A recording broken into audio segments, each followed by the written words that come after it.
김도훈님, 안녕하세요. 안녕하세요. 플라잉G 제네킴스입니다. 이번에는 제가 벤츠의 EQE 350 플러스 전기 차량을 출고를 하였는데 그 출고를 한 그 출고기를 간단하게 알려드리도록 하겠습니다. 제가 영상이 계속 밀리고 있어서 지금 이 차도 이미 벌써 1700km 정도를 탄 다음에 영상을 촬영하는 거라 바로바로 이렇게 영상을 촬영하지 못하는 점 좀 독자 여러분들의 이해 부탁드리겠습니다.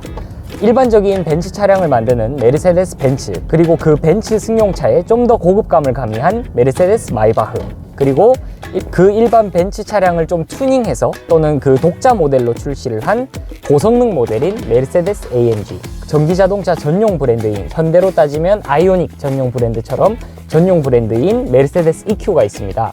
제가 지금 타고 있는 이 차량 같은 경우에는 벤츠 승용차로 봤을 때 E클래스 포지션을 가지고 있는 EQE입니다. 그 중에서도 350 플러스인데요. 350이라는 건 많은 분들이 아시겠지만 자연흡기 기준으로 3500cc 정도의 힘을 낸다라고 해서 숫자가 350이 채택이 되었고, 플러스 같은 경우에는 이제 주행거리가 긴 현대로 따지면 롱레인지가 되는 거죠. 그래서 플러스가 붙어있는 EQE 350 플러스입니다.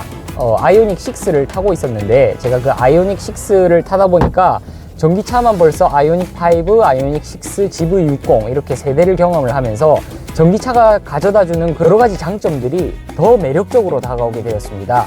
통행료 50% 감면, 공용 주차장 50% 감면, 또 요즘 아직까지는 전기값 자체가 많이 비싸지는 않기 때문에 유류비가 많이 절약이 되고 있고요.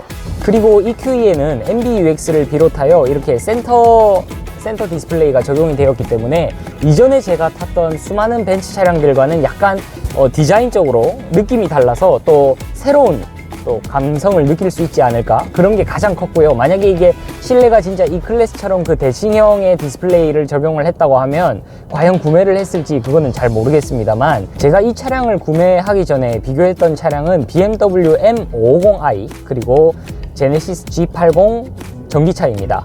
M550i가 갑자기 왜 나왔나 라고 생각을 하실 수도 있겠지만, 이 가격으로 혹시 어떤 또 다른 차들을 살 수 있을까 라고 생각을 하다가 다른 사람들의 로망인 V8 엔진이 탑재된 BMW 모델도 같이 보게 되었고요. 그 M550i 같은 경우에는 실내가 이전에 제가 탔던 530i와 정말 비슷한 레이아웃을 가지고 있기 때문에 사실 엔진룸을 열지 않으면 과연 이 차가 제가 새로 1억 돈을 들여서 타는 차가 맞나 싶을 정도로 익숙한 인테리어라서 고심 끝에 포기를 하게 되었습니다. 그리고 G80 전기차 같은 경우에는 제가 또 제네시스를 좋아하다 보니까 같은 비슷한 금액대의 차량으로 해서 비교를 하게 되었는데, G80E 같은 경우에는 9천만 원이고 또 보조금을 일부 받을 수가 있습니다.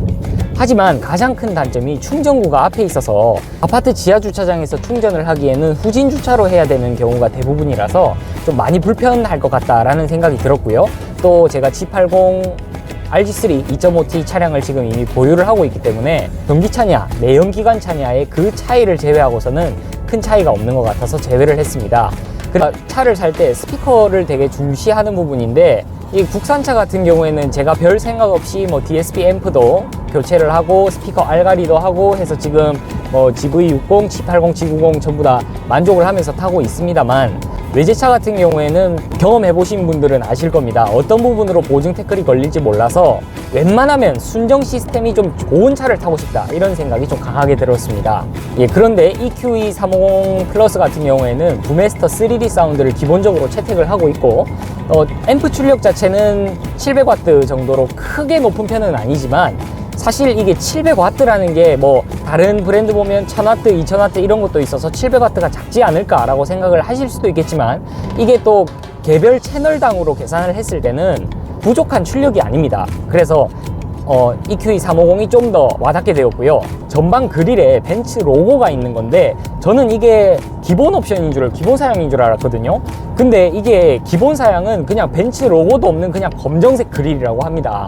그런데 옵션을 약 80만 원 정도를 주면 벤츠 마크가 이제 프린트가 되어 있는 지금 제 차에 적용된 이 그릴을 적용시켜 준다고 하니까, 혹시 EQE를 사실 예정이시라면 어떤 이 그릴의 옵션이 들어갔는지 안 들어갔는지도 체크를 해보시는 것도 제 추천을 드립니다. 완충을 했을 때 이제 최대로 주행을 할 수 있는 거리는 650km 정도가 됩니다. 그래서 그 어떤 전기차보다도 좀 더 많은 레인지를 가지고 있고, 그래서 장거리를 간다고 하더라도 정말 부담 없이 갈 수 있습니다. 그런데 이 차량은 지금 포매틱이 적용이 되지 않아서 전륜 모터는 지금 빠져 있는 상태고 후륜 모터에 적용이 되어 있는 후륜 구동입니다. 그런데도 불구하고 아이오닉, 제가 이전에 H트랙을 탔었는데 그 H트랙의 발진 가속과 EQE350 플러스의 발진 가속을 비교를 하면 수치상으로는 EQE350 플러스가 많이 느린 게 사실입니다. 그런데 실제로 체감되는 게 이게 초반 토크발이 높아서 그런지 모르겠지만 벤차는 가속력을 보여주고 있습니다. 저도 구매하기 전부터 걱정을 했었거든요. 사륜만 타다가 후륜을 타면 좀 위험하지 않을까 이런 생각을 했었는데, 기계적으로도 그렇고 조향과 구동이 이제 따로따로 분리가 되어 있기 때문에 좀 더 안정적인 느낌이고 하체도 좀 더 부드럽고 탄탄한 느낌을 받고 있습니다. 코너나 뭐 약간의 고속주행을 했을 때도 이때까지 미끌린다 또는 불안하다 라는 느낌을 받은 적은 없습니다. 이 차량을 제가 1700km 정도를 타면서 만족한 부분만 좀 꼽아보자면 사용성이 엄청나게 개선된 MBUX입니다. 벤츠의 커맨드는 써보신 분은 다 아시겠지만 상당히 불편합니다. 전기형 같은 경우에는 터치가 안 됐고, 후기형 같은 경우에는 컨트롤 패널이 빠지면서 터치가 되는데, 그렇다고 터치 디스플레이가 가까이 있는 것도 아닙니다. 그런데 MBUX는 제가 원하는 위치에 이렇게 와 있어서 터치하기도 되게 편하고요. 또 조작성은 사실 국산차를 따라올 외제차가 없었는데 MBUX를 보니까 오히려 더 많은 신기술들이 들어가 있다 이런 생각이 들고요. 제네시스 같은 경우에는 태블릿 PC처럼 이걸 사용할 수는 없습니다. 보여주는 정보만 봐야 하고, 그렇다고 보여주는 정보가 많지도 않습니다. 그런데 MBUX는 진짜 뭐 아이패드, 갤럭시 탭이 하나 붙어 있는 것처럼 여러 가지로 활용을 할 수 있기 때문에 그게 정말 편리합니다. 두 번째는 이제 디지털 라이트인데요. 디지털 라이트는 제가 따로 또 영상을 만들어서 편집을 해 보도록 하겠습니다. 이전에 멀티빔이 나왔을 때 정말 세계적으로 극찬을 받았었습니다. LED 84개가 적용이 되어서 정말 정교하게 제어를 할 수 있었는데, 디지털 라이트는 그거보다 한층 더 발전한 시스템입니다. 이론적으로는 프로젝터처럼 글자까지 쓸 수 있는 게 디지털 라이트인데 정말 세밀하게 LED 픽셀을 쪼개놨습니다. 그러다 보니까 이게 디지털 라이트에서 저 부분이 하이빔이고 저 부분은 로우빔이구나, 이게 구분이 되구나 이런 게 있었는데, 디지털 라이트는 그런 게 없습니다. 다 비춥니다. 다 비추고 딱 차의 그 부분만은 안티글레어로 이렇게 하향등을 하고, 제가 운전을 할 때도 농담 조금 보태면 이게 낮이 아닌가 할 정도로 밝은 시야성을 보여주고 있습니다. 제가 마음에 드는 또 한 가지 부분은 앰비언트 라이트입니다. 앰비언트 라이트가 곳곳에 배치가 되어 있어서 이전에 아우디가 좀 조명 회사였다라고 하면 진짜 벤츠도 그에 못지않게 따라왔다라는 그런 생각이 들 정도로 화려한 앰비언트 라이트가 눈길을 사로잡고 있는데요.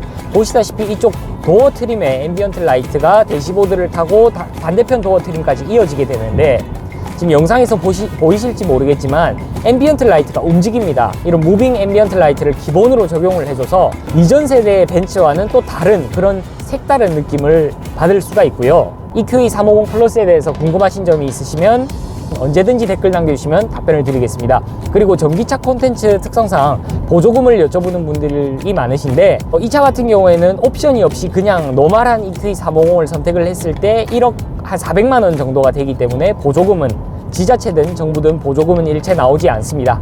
그 부분은 참고해 주시기 바랍니다. 감사합니다.